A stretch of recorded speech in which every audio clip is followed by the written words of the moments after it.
10वीं पास बहू। काजल की शादी सुमित के साथ हो गई। काजल के माँ बाप का एक कार एक्सीडेंट में देहांत हो जाने की वजह से उसकी पढ़ाई 9th क्लास के बाद हो नहीं पाई, क्योंकि काजल को उसके मामा जी ने पाल पोस कर बड़ा किया था, लेकिन उसे पढ़ाया लिखाया नहीं।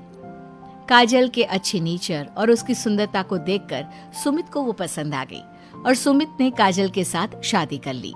शादी के बाद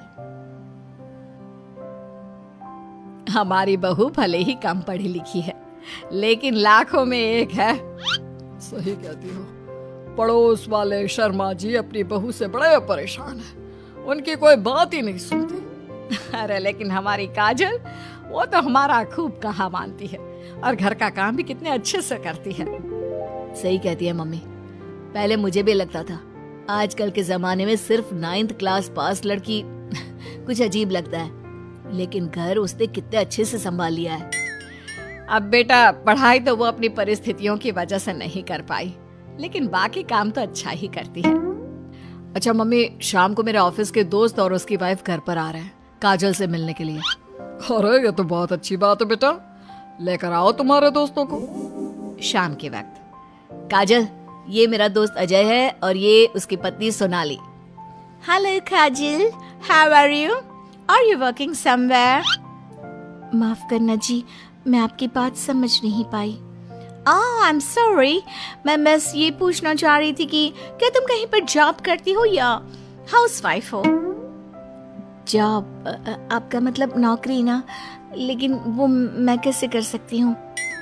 ये तुम्हारी वाइफ क्या कह रही है? क्या तुम अपनी वाइफ को जॉब नहीं करवाना चाहते? अरे नहीं दोस्त, वो बात नहीं है। एक्चुअली काजल सिर्फ 9th पास है ना, इसलिए। Oh my God! Are you serious? Sumit, आजकल के जमाने में और सिर्फ 9th पास?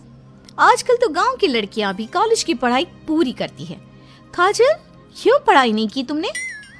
बस मेरे सामने कुछ ऐसी प्रॉब्लम थी जिसकी वजह से मैं पढ़ाई नहीं कर पाई जी। सुमित को अपने दोस्तों के सामने बहुत अजीब लगता है कि सब लोग इतने पढ़े लिखे हैं और उसकी बीवी सिर्फ 9th पास है, लेकिन वो काजल को बहुत पसंद करता था, इसलिए वो काजल से कुछ नहीं कहता। लगता है इनको इनके दोस्त के सामने बहुत अपमान जैसा महसूस हो रहा है।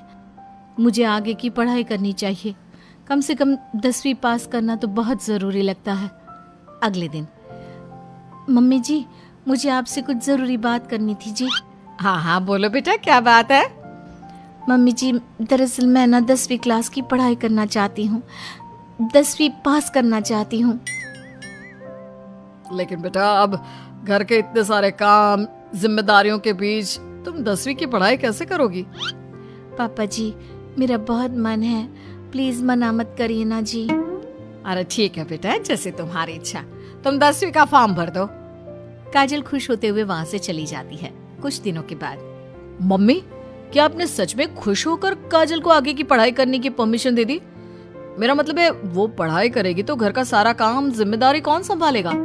अरे देखो बेटा, काजल हमारा इतना ख्याल रखती है, अब उसने हमसे परमिशन मांगी थी तो हम कैसे मना कर देते। और वैसे भी एक बार एग्जाम देने दो, उसका मन रह जाएगा। तुम्हें क्या लगता है, अब शादी के बाद 10वीं की परीक्षा पास करना आसान होता है क्या? अरे कुछ हो या ना हो, पर अगर हम मना कर देते तो उसे बुरा लग जाता ना। हाँ, वैसे आपकी बात तो ठीक है। मम्मी पापा, हमें काजल का दिल नहीं तोड़ना चाहिए। अगर कुछ होगा तो ठीक है, नहीं तो कोई बात नहीं। वैसे भी एग्जाम पास करना बहुत मुश्किल सी बात है।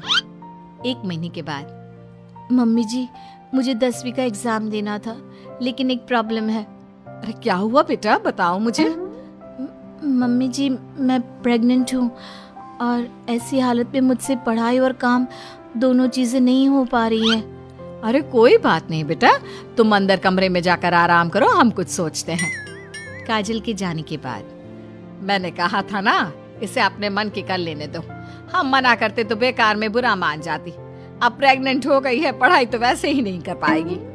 सही कहती हो तुम, लेकिन मुझे लगता है कि बहू का 10वीं पास करने का बहुत मन था। मम्मी, उस दिन जब मेरे दोस्त घर पर आए थे ना, तो मैंने काजल का चेहरा देखा था। वो बहुत उदास हो गई थी, शायद उन लोगों के सामने खुद को काफी नीचा महसूस कर रही थी। अरे लेकिन बेटा, हमने तो परमिशन भी दे दी ना। अब प्रेगनेंसी और घर की जिम्मेदारियों के चलते कैसे सबको संभालेगी?